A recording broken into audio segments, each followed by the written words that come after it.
Vote കച്ചവടം, vote മറിക്കൽ തുടങ്ങിയ വലിയ ആരോപണങ്ങൾ എല്ലാ തെരഞ്ഞെടുപ്പിലും നേരിടുന്ന ബി.ജെ.പി. ഇത്തവണ നിയമസഭാ തെരഞ്ഞെടുപ്പിൽ ചില നേതാക്കളെ ടാർഗറ്റ് ചെയ്ത് തോൽപ്പിക്കാൻ പദ്ധതിയിട്ടിരിക്കുന്നതായാണ് അഭ്യൂഹം. സംസ്ഥാന നിയമസഭാ തെരഞ്ഞെടുപ്പിൽ ഒരു തവണ ഒരു സീറ്റിൽ മാത്രം ജയിച്ചിട്ടുള്ള ബി.ജെ.പി. ചില സീറ്റുകളിൽ നിന്നും വിട്ടുനിന്ന് ചില നേതാക്കൾക്ക് റോഡ് ബ്ലോക്ക് ഉണ്ടാക്കാനുള്ള നീക്കവും ഇത്തവണ തെരഞ്ഞെടുപ്പ് തന്ത്രത്തിൽ ഉൾപ്പെടുത്തിയിട്ടുണ്ട്. പ്രധാന ലക്ഷ്യം കെ മുരളീധരനാണ്. എവിടെ മത്സരിച്ചാലും തോൽപ്പിക്കണമെന്ന നിലപാടിലാണ് സംഘപരിവാർ. കേരളത്തിൽ ബി.ജെ.പി. ആദ്യമായും അവസാനമായും വിജയിച്ച നേമത്തെ സീറ്റ് തിരിച്ചുപിടിച്ചതും ഏറെ വിജയസാധ്യത കൽപ്പിച്ച വട്ടിയൂർക്കാവിൽ അവസാന നിമിഷം സ്ഥാനാർത്ഥിയായി ഇറങ്ങി ബി.ജെ.പിയുടെ സാധ്യത ഇല്ലാതാക്കിയെന്നുമാണ് കണ്ടെത്തൽ. ഈ സാഹചര്യങ്ങളെല്ലാം മുൻനിർത്തി കെ മുരളീധരനെ തെരഞ്ഞെടുപ്പിലെ മുഖ്യ ശത്രുവായി കരുതുകയാണ്. നേരത്തെ കോൺഗ്രസ് വിട്ട കാലത്ത് ബി.ജെ.പി. തങ്ങളുടെ പക്ഷത്തേക്ക് പട്ടികയിലെ ആദ്യയാളായി കെ മുരളീധരനെ പരിഗണിച്ചിരുന്നെങ്കിലും അദ്ദേഹം ഒടുവിൽ കറങ്ങിത്തിരിഞ്ഞ് പഴയ തട്ടകമായ കോൺഗ്രസിൽ തന്നെ എത്തിച്ചേരുകയായിരുന്നു.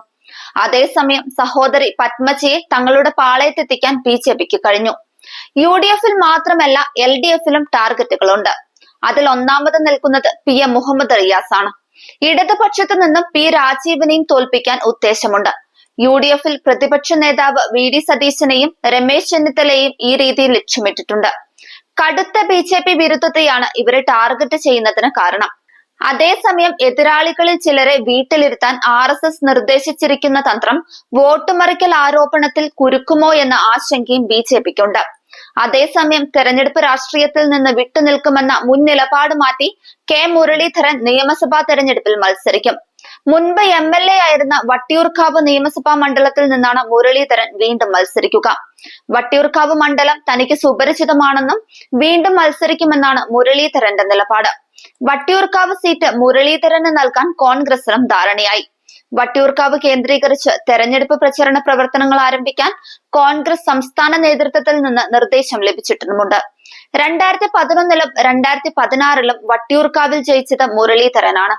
പിന്നീട് 2019-ൽ ലോക്സഭയിലേക്ക് മത്സരിച്ച് ജയിച്ചു. മുരളീധരൻ പോയതോടെയാണ് വട്ടിയൂർക്കാവ് സീറ്റ് കോൺഗ്രസിനും നഷ്ടമായത്.